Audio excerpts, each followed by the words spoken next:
When you think about food in Portugal, you're really talking about two different worlds. In one corner, you have ancient recipes perfected over centuries. In the other, a new wave of chefs who are completely rewriting the rules. So where's the real soul of Portuguese cooking? Is it in the rustic, time-honored dishes, or in the wild, innovative creations of today? That's what we're here to figure out. This isn't just a list of what to eat in Portugal. It's about getting to the heart of a country, one bite at a time. We're going from old-school tascas that feel frozen in time to Michelin-starred kitchens that feel like the future. Let's get into it. You can't really get Portuguese food without first understanding its history, which was shaped by centuries of exploration and a powerful connection to the sea. The Age of Discovery didn't just grow Portugal's empire, it blew up its pantry, bringing in new spices and ingredients that are now staples. And nothing says Portugal more than bacalhau, or salted cod. There's a saying that there are over 1,000 ways to cook it, a tradition that started from the simple need to preserve fish on those long voyages out at sea.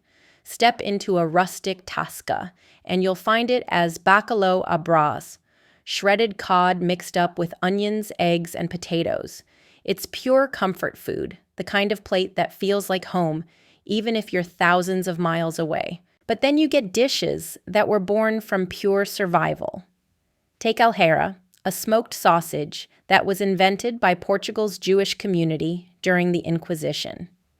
To avoid persecution, they needed to look like they were eating pork, so they created this sausage using poultry, game, and bread. You're literally tasting a story of survival. But just when you think you've got the traditional stuff figured out, you walk through Lisbon or Porto today and realize a revolution is underway. A new generation of chefs is taking that rich history and flipping it on its head. They aren't ditching the past, they're just remixing it. Portugal's fine dining scene is booming, with its Michelin star count growing year after year.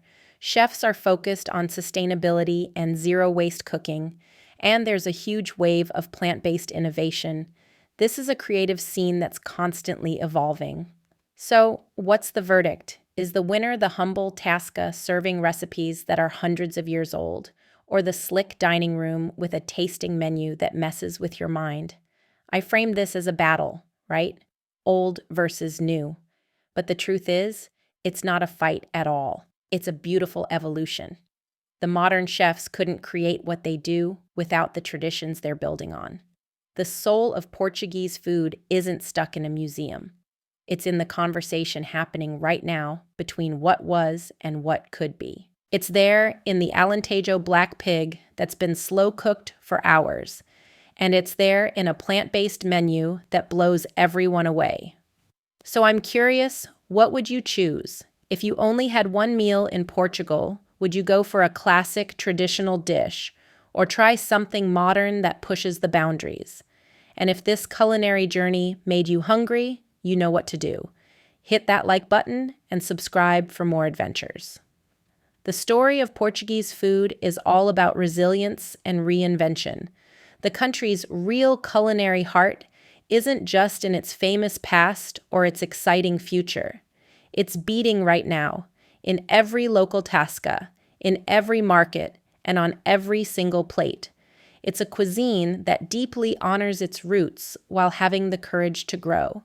And that's exactly what makes it one of the most exciting places to eat in the world. Thanks for watching. Obrigada!